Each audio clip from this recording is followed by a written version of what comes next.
네, 위클리 브리핑 투자 전략 시작합니다. 오늘은 한지영 연구위원, 안희아 연구원 나오셨습니다. 안녕하십니까? 네, 안녕하십니까? 네, 반갑습니다. 네. 주말 사이에 또 많은 일들이 있었습니다. 미장은 네. 쉬기는 쉬었죠. 했습니다만, 네, 그래도 또 뭐 스위스에서 뭐 만난다 그랬다가 안 만난다 그랬다가 적당히 좀 해야지 진짜. 네.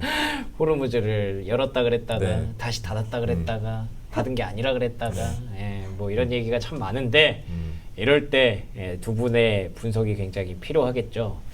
일단 기본적으로 뭐 주말의 상황들 어떻게 봐야 됩니까? 뭐 호르무즈 진짜 다친 거 맞아요? 아니 다쳤다 이란에서는 호르무즈를 폐쇄했다라고 하는데 네네. 그 호르무즈 협 트래커 그 사이트에 들어가서 보면은 네. 그래도 배들은 조금씩 돌아다니고 있어요. 아, 뭐 그래요? 트럼프 그다음에 그 미국 측에서도 호르무즈 해협이 막혔다라는 증거가 없다 뭐 이런 식으로 이야기하니까 네. 서로 양방 간의 말이 조금 엇갈리고 있는 거죠.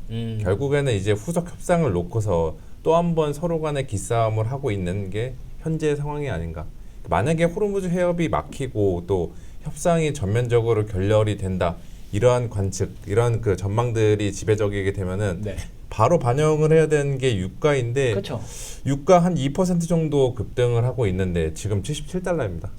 얼마 전만 그 10월 달만 그 5월 달만 하더라도 그다음 6월 초만 하더라도 90에서 100달러 정도를 넘나들었으니까 이 정도 유가가 상방 압력이 제한되고 있는 걸 보면은 일단은 주식시장이나 뭐 전반적인 원자재 금융시장에서는 얘들 어차피 서로 간에 뭐 말싸움만 하다가 결국에는 이거는 뭐 수습은 되겠다 이쪽에 베팅하고 있다라고 보고 있어요. 근데 그 말싸움이 참 적당히 해야죠. 너무 오래 합니다. 너무 오래 수위가 갑니다. 너무 네. 높고 변동성이 너무 강하니까 이제 매일매일 안 그래도 이제 투자자분들이 요즘 네. 뭐 삼성전자 2, 3% 빠지는 거에도 진짜 막 생사가 오고 갈 정도의 안 그래도 좀 네. 레버리지도 많이 하시고 그쵸. 이러니까 그런 상황이라서 어떻게 보면은 좀 다행인 것 같아요. 주말 사이에 변동성이 어느 정도 조금 정리가 된 상태로 네. 우리가 받아드니까. 근데 말씀하신 것처럼 이 정도 변동성이면 뭐 한 2달 전만 돌려봤을 때는 유가가 제 생각에 한 90달러까지 갔을 바로 갔어야 돼요. 거거든요. 네, 맞아요. 근데 이 77달러에서 유지되고 비트코인 가격도 주말 사이에 큰 변동이 없더라고요. 네, 맞습니다. 그런 거 봤을 때는 이제 중동 이슈는 점점 좀 영향력이 악화되는 것 같아요. 어떻게 네, 딱 보세요? 그 러우 전쟁 때랑 비슷하다라고 보시면 될 것 같죠. 러우 전쟁 때에도 그 2월 말에 시작해서 한 4월 달까지 2달 정도 그 시장에서도 굉장히 민감한 주제로 받아들여졌는데 시간이 지날수록 러우 전쟁에 대해서 다들 신경을 안 쓰잖아요. 저 미이란 전쟁도 저는 마찬가지다라고 보고 있습니다. 그렇군요. 그런데다가 사실 이번 주에는 조금 우리가 믿는 구석이 하나 있습니다. 네. 마이크론 실적이 그쵸. 있잖아요. 지금 시간외에서 이제 움직이는 건가요? 이제 슬슬 네, 조금씩 네. 가격 변동이 있는 것 같은데 1% 현재 상승하고 네. 있네요. 네. 그런 걸 보면은 나쁘지 않을 것 같은데 어떻게 보세요? 그렇죠. 마이크론 실적 그냥 무조건 잘 나올 거다라는 게 기본값이죠. 무조건 잘 나와요? 6월달 이후로 마이크론의 주가가 거의 오늘까지 뜨는 거 하면은 거의 20% 가까이 올랐는데 어마어마하죠. 예, 그 같은 기간에 필반이 7% 정도 올랐으니까 네. 확실히 마이크론이 셌던 거는 이번에 1분기 그 2분기 분기 실적 거기 기대감도 선반영이 된 것 같아요.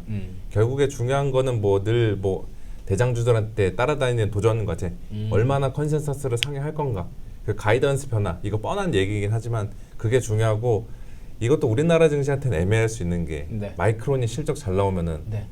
또 이제 삼성전자, SK하이닉스, 전기 세 개만 가고 나머지 업종들 또 초토화 될 가능성이 있잖아요. 그거 그냥 받아들일게요. 그쵸, 이제. 그 부분에 대해서도 저희가 좀 단계적으로는 고민을 해봐야 된다. 네. 라고 좀 보고 있습니다. 그 얘기 그럼 잠시 후에 해보도록 하고요.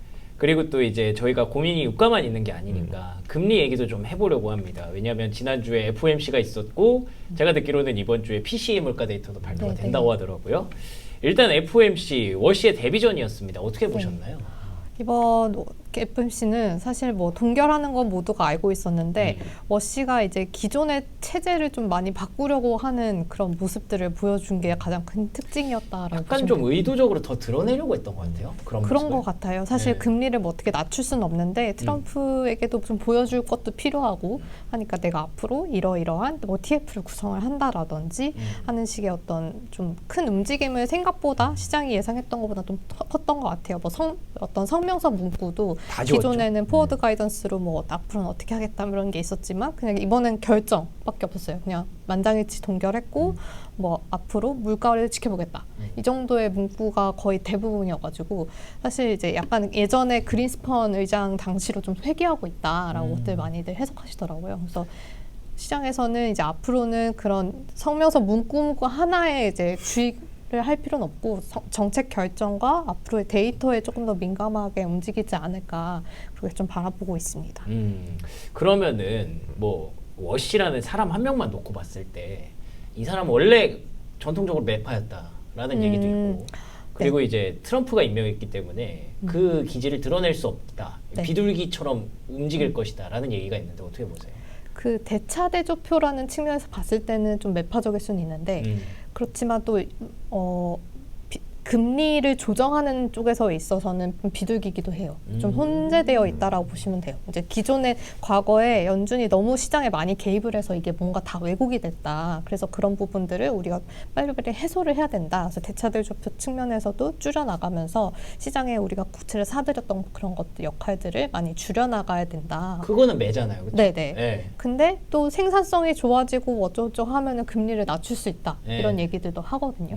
그래서 단기 금리는 낮춰서 좀 조정을 하고 오히려 장기 금리를 좀 올리면서 그 지금의 높아져 있는 뭐 재정으로 인한 인플레에 대한 우려라든지 이런 것들은 장기 금리로 좀 해소를 해 나가겠다라는 그런 입장으로 봐야 될 것 같아요. 그래서 이게 사실 비둘기냐 매냐라는 측면에서 봤을 때는 뭐 조금 판단하기는 어려운 부분들이 있긴 한데요. 예. 좀 뭐 전반적으로 봤을 때 저는 그래도 비둘기인 것 같은 게 왜냐하면 이번 점도표에서 19명이 찍어야 되는데 18명 찍었거든요.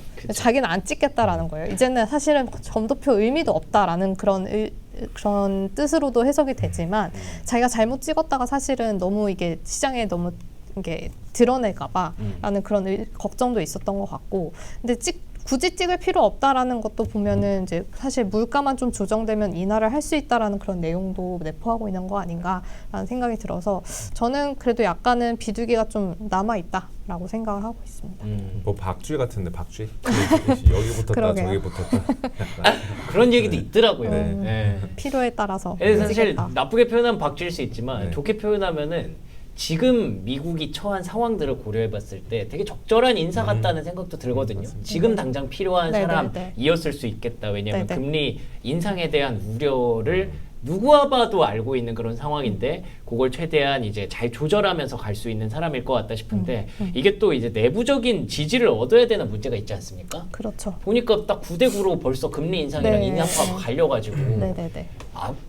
그럼 앞으로의 어떤 연준 전반적인 정책 전망은 좀 어떻게 봐야 될까요? 저희는 사실 이번 점도표에서 한 차례 인상한다 이런 얘기들을 하긴 했지만 그건 사실 9대9로 나뉜 거라서 이거를 사실 인상으로 정말 바라봐야 되냐는 좀 아닌 것 같고 제가 봤을 때는 유가만 좀 떨어지면서 계속해서 지금 높아져 있는 인플레 우려가 완화가 된다라고 했을 때는 인상으로 찍었던 그 9명도 다시 저는 유동적으로 변할 수 있다. 라고 생각을 하고 있습니다. 그래서 지금 유가가 $70 정도만 유지가 된다라고 하면은 5월 정도가 물가 피크라고 보시면 될 것 같고 그러고 나서 이제 연말까지 물가 상승률 자체가 둔화가 된다라고 하면은 사실 지금 연준의 어떤 경제 상황이나 이런 걸 고려를 했을 때 지금 당장 금리 인상을 할 필요는 없다라고 저희는 생각하고 있어서 지금 유가가 유지가 된다라는 가정하에서는 연말까지 저희는 동결로 바라보고 있습니다.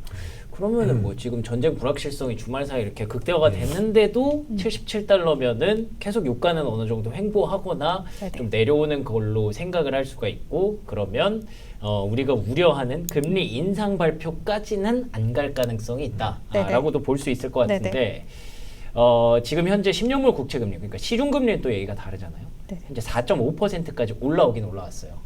그리고 달러 인덱스도 어느새 100을 네. 넘어섰습니다. 네네. 이런 것들은 계속 중간중간 영향을 좀 받긴 받겠어요. 근데 단기적으로는 사실은 7월 FMC나 9월 FMC 이때까지는 물가 지표의 민감도가 굉장히 높아질 수밖에 없기 때문에 지금 높아져 있는 이 금리 레벨이라든지 달러 강세의 흐름들이 좀 불가피한 상황이다라고 저희는 생각하고 있습니다.